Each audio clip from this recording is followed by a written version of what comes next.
Today, as we watch freedom and liberty under attack abroad, I'm here to fulfill my responsibilities under the Constitution to preserve freedom and liberty here in the United States of America.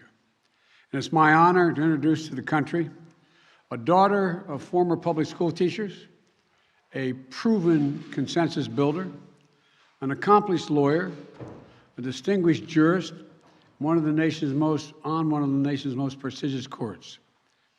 My nominee for the United States Supreme Court is Judge Ketanji Jackson. You know, 4 weeks ago, when a member of the court, a friend of mine, we used to work together in the Senate, Justice Stephen Breyer, announced his retirement, I said then, choosing someone to serve on the United States Supreme Court is one of the most serious constitutional responsibility a president has, and I mean it. I promised the process would be rigorous, that I would select a nominee worthy of Justice Breyer's legacy of excellence and decency. Someone extremely qualified, with a brilliant legal mind, with the utmost character and integrity, which are equally as important. And though I would bring this decision, my perspective as a lawyer, former constitutional law professor, chairman of the Judiciary Committee for many, many years, and I'm almost reluctant to say it, someone who's presided over more Supreme Court nominations than almost anyone living today, which makes me 28 years old. I started doing it when I was 32. And who has devoted much of my career to thinking about the Constitution and the role of the Supreme Court. With that perspective, I carefully studied the record of candidates. I've invited senators of both political parties to offer their ideas and points of view, and I've met with a number of them.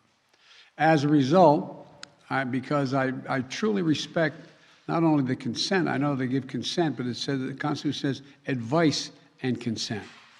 And I sought the advice of Democrats and Republicans.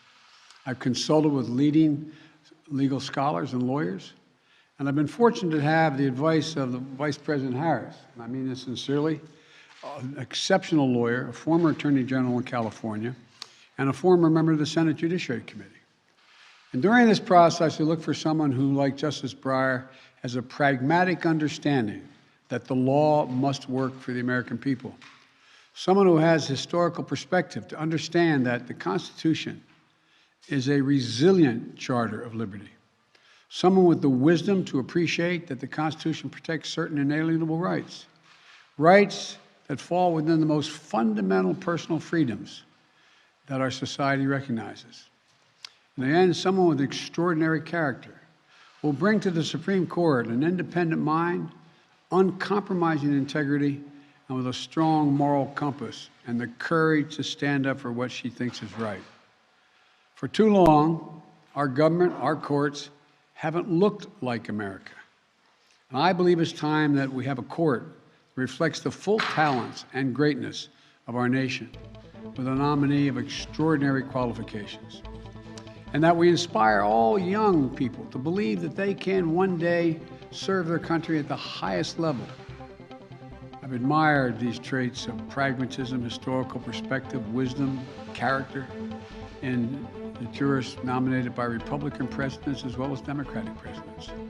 And today, I'm pleased to introduce to the American people a candidate who continues in this great tradition. Judge Jackson grew up in Miami, Florida. And by the way, the mayor of Miami, a Republican, endorsed her. I thought that was interesting. Her parents grew up with segregation, but never gave up hope that their children would enjoy the true promise of America. Her parents graduated from historic black colleges and became public school teachers. Her mom, a principal. Her dad, a teacher who later went back to school and became a lawyer representing that very school district, that school board. Judge Jackson describes finding her love for the law from an apartment complex at the University of Miami where her dad was attending law school. She'd draw in her coloring book at the dining room table next to her dad's law books. She grew up to be a star student, elected mayor of her junior high school, and president of her high school class, where she was a standout. She was a standout in the speech and debate team. And it was after a debate tournament that took place at Harvard when she was in high school that she believed she could one day be a student there. There were those who told her she shouldn't set her sights too high, but she refused to accept limits others set for her. She did go on to Harvard undergraduate school, where she graduated magna cum laude. She went to attend Harvard Law School, where she was a top student and editor of the prestigious Law Review. Then, she applied for a highly competitive and coveted clerkship on the United States Supreme Court, and she was selected. The justice who thought she was worthy of this high honor was a young lawyer, was none other than Justice Stephen Breyer, whose seat I'm nominating her to fill. Not only did she learn about being a judge from Justice Breyer himself, she saw the great rigor through which Justice Breyer approached his work. She learned from his willingness to work with colleagues with different viewpoints, critical qualities, in my view, for any Supreme Court justice. Now, years later, she steps up to fill Justice Breyer's place in the court with a uniquely accomplished and wide-ranging background. She served both in public service as a federal public defender, and in private law practice as an accomplished lawyer and with a prestigious law firm. If confirmed, she will join Justice Sotomayor as the only other member of the United States Supreme Court who has experience as a trial court judge, a critical qualification in my view, and once again, following the footsteps of her mentor, Justice Breyer, she become the only member of the court who previously served as a member of the United States Sentencing Commission. And she brings additional perspective to the court as well. She comes from a family of law enforcement, with her brother and uncles having served as police officers. That's one reason I expect by the Fraternal Order of Police, the national organization today, said, and I quote, "There's little doubt she has the temperament, the intellect, and the legal experience and family background have earned disappointment." And they went on to say, they're confident she will, quote, "approach her future cases with an open mind and treat issues related to law enforcement fairly and justly." Incredibly, Judge Jackson has already been confirmed by the United States Senate 3 times. First, to serve on the U.S. Sentencing Commission, a bipartisan independent commission I helped design to reduce the unwarranted disparities in sentencing and promote transparency and fairness in the criminal justice system. On the commission, Judge Jackson was known for working with Democrats and Republicans to find common ground on critical issues. Second, she was confirmed by the United States Senate with bipartisan support on the federal district court to administer justice with the special rigors and fairness that come with presiding over trials. Third, she was confirmed with bipartisan Senate vote to serve on the U.S. Court of Appeals for the District of Columbia, considered the second most powerful court behind the Supreme Court itself, and the court she once argued cases before as a distinguished advocate. And when Judge Jackson was nominated to the Circuit Court, one of his distinguished retired members, Judge Thomas Griffith, a former general counsel of Brigham Young University and a George Bush appointee to the court, said he backed her enthusiastically, hailing her exemplary legal career in both public and private practice. And he went on to say her careful approach as a trial court judge. Judge Jackson's service on the District Circuit Court the D.C. Circuit Court of Appeals is another superb qualification for service on the Supreme Court. 3 of the current Supreme Court justices also served as the D.C. Circuit judges, where Judge Jackson now serves. Her opinions are always carefully reasoned, tethered to precedent, and demonstrate respect for how the law impacts everyday people. It doesn't mean she puts her thumb on the scale of justice one way or the other, but she understands the broader impact of her decisions. Whether it's cases addressing the rights of workers or government service, she cares about making sure that our democracy works for the American people. She listens. She looks people in the eye, lawyers, defendants, victims, and families. And she strives to ensure that everyone understands why she made a decision, what the law is, and what it means to them. She strives to be fair, to get it right, to do justice. That's something all of us should remember, and it's something I've thought about throughout this process. And as a matter of fact, I thought about it walking over here with her. One floor below, we have several displays celebrating Black History Month. One of them includes the judicial oath of office taken and signed by Justice Thurgood Marshall himself, an oath that will be once again administered to a distinguished American who will help write the next chapter in the history of the journey of America, a journey that Judge Jackson will take with her family. I hope I don't embarrass him, but her husband, Patrick, a surgeon, Dr. Patrick, stand up, let him see who you are. There you go. They met when they were undergraduate students at Harvard, and he's a distinguished cancer surgeon at Georgetown. And like so many women in this country, Judge Jackson is a working mom. She had her eldest child, Talia, when she was a private lawyer in practice. She had her second child, Layla, when she served as on the U.S. Sentencing Commission. Stand up, Layla. I asked Layla when I showed her through the office whether she'd like to be president. She looked, no. There's other things. Anyway, Layla, you're welcome to be here. Thank you so much. And welcome your sister who's up in school in Rhode Island now. I have children and grandchildren, and let me tell you, Judge, you're always a mom. That's not going to change no matter what you're doing. Whether you're on the Supreme Court or not. And I've always had a deep respect for the Supreme Court and judiciary as a co-equal branch of the government. I mean it. The court is equally as important as the presidency or the Congress. It's co-equal. So today, I'm pleased to nominate Judge Jackson, who will bring extraordinary qualifications, deep experience and intellect, and a rigorous judicial record to the court. Judge Jackson deserves to be confirmed as the next Justice of the Supreme Court. I've met with the chairman and ranking members of the Senate Judiciary Committee, Senator Dick Durbin, Senator Chuck Grassley, and my hope is that they will move promptly, and I know they'll move fairly. Judge Jackson, congratulations, and the podium is yours. Let me pull this out for you. Where is it? There you go. You got it? But okay. See, presidents can't do much. Thank you. Thank you, Mr. President. Thank you.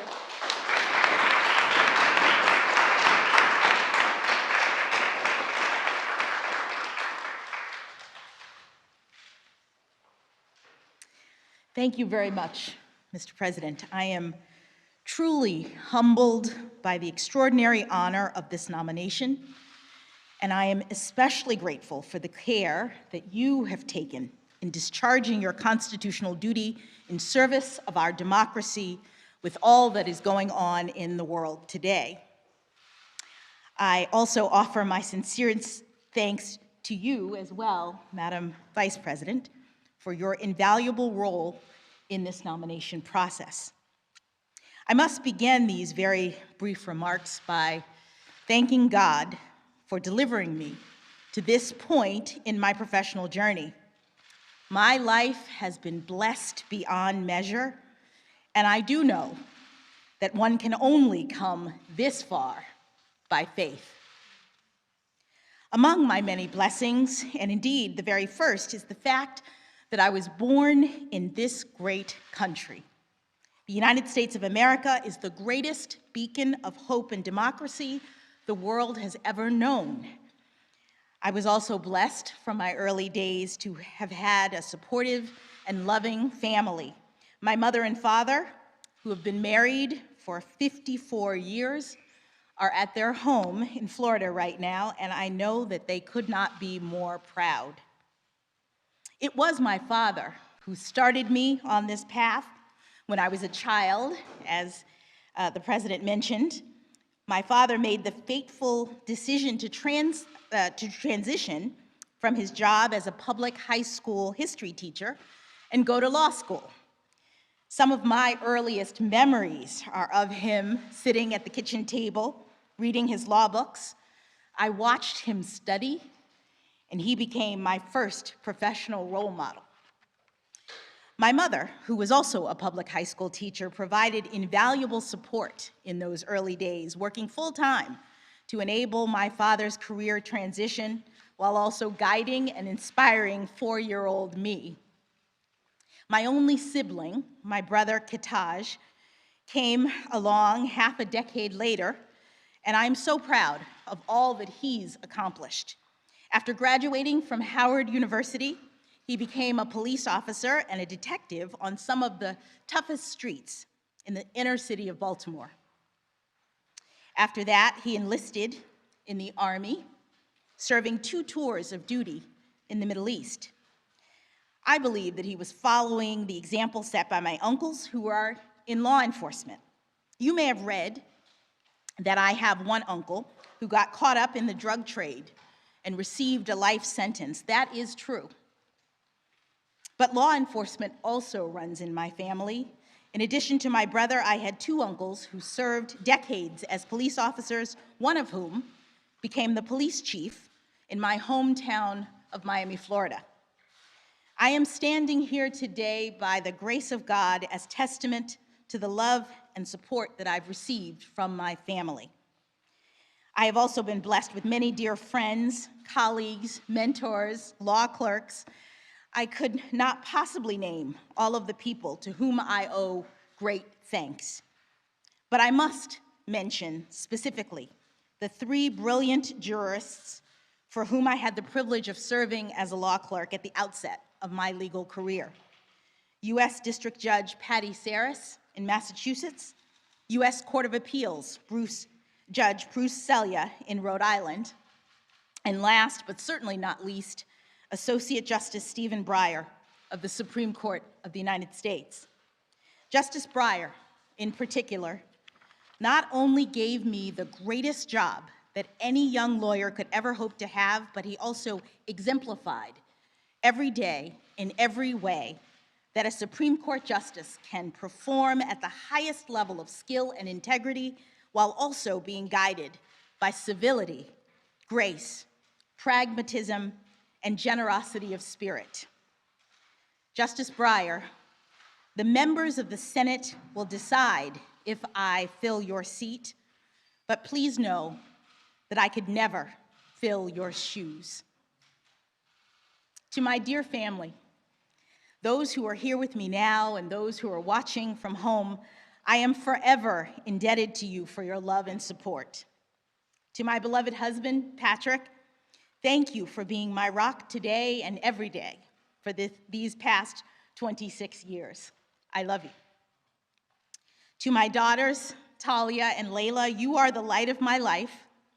Please know that whatever title I may hold or whatever job I may have, I will still be your mom. That will never change. There are so many other people I would love to be able to address and to thank, but time is short, so let me end by sharing an interesting coincidence that has actually meant a great deal to me over the years. As it happens, I share a birthday with the first Black woman ever to be appointed as a federal judge, the Honorable Constance Baker Motley. We were born exactly 49 years to the day apart. Today, I proudly stand on Judge Motley's shoulders, sharing not only her birthday, but also her steadfast and courageous commitment to equal justice under law. Judge Motley's life and career has been a true inspiration to me as I have pursued this professional path. And if I am fortunate enough to be confirmed as the next Associate Justice of the Supreme Court of the United States, I can only hope that my life and career, my love of this country and the Constitution, and my commitment to upholding the rule of law and the sacred principles upon which this great nation was founded will inspire future generations of Americans. Thank you again, Mr. President, for this extraordinary honor.